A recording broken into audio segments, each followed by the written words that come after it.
How to fix League of Legends play button not working. Hello everybody and welcome back to our channel. So let's get started without any further ado. So for that, first of all, you want to go ahead and tap on the search bar and then simply search for Tax Manager.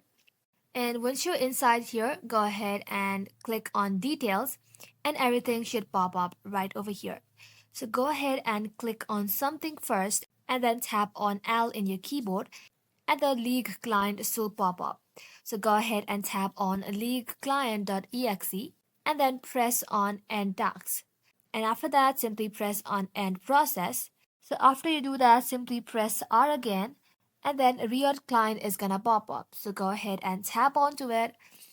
Simply tap on End Tasks and then tap on End Process. Now your League and your Riot client should be completely closed down. Now after that, simply try and open League of Legends once again and log in to your account.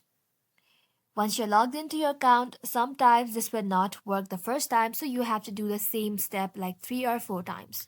And eventually it will work. So that's how you fix it, guys. Thank you all for watching the video till the very end and stay tuned until our next upload.